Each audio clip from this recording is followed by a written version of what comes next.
রাতে নদীর পাড়ে সিক্ত হাওয়ায় চলে আসলাম সৌন্দর্য লীলাভূমি দেখার জন্য। এই সৌন্দর্য লীলাভূমি যদি আমরা নাই আসি তাহলে আমরা অবশ্যই এগুলা দেখতে পারতাম না।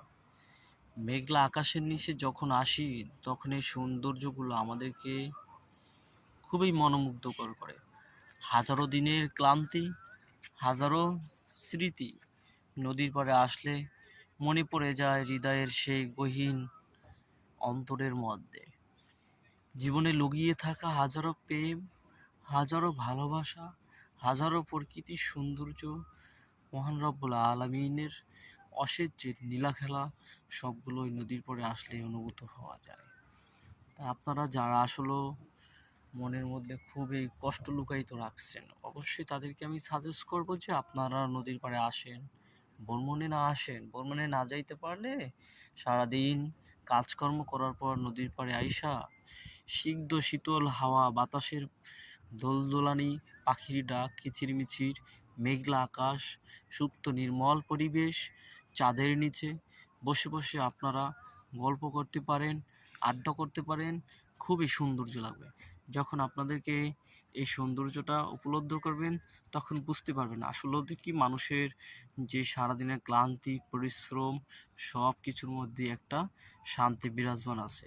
এই শান্তিগুলোকে আমরা মনের মধ্যে আঁকড়ে ধরার জন্য অবশ্যই নদীর পাড়ে আসতে হবে। নদীর পাড়ে নদীর স্রোত, নদীর শব্দ, নদীর হাহাকার, নদীর আকাঙ্ক্ষা এগুলা শুনলে খুব এই মনটা স্থির হয়ে যাবে, ভালো লাগবে। প্রকৃতির নির্মল ছাদগুলো আমাদেরকে লোপাট করবে।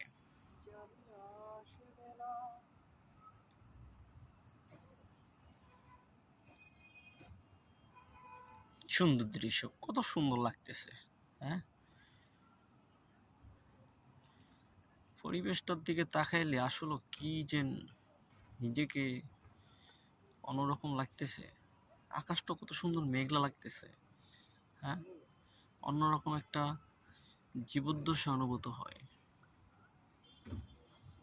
কিসের কক্সবাজার, কিসের কি রাতের ঢাকা শহরে নদীর পাড়ে এসে যে সৌন্দর্য লীলাভূমি উপভোগ করা যায়, তার চাইতে সৌন্দর্য কোথাও আসলে পাওয়াটা খুব মুশকিল।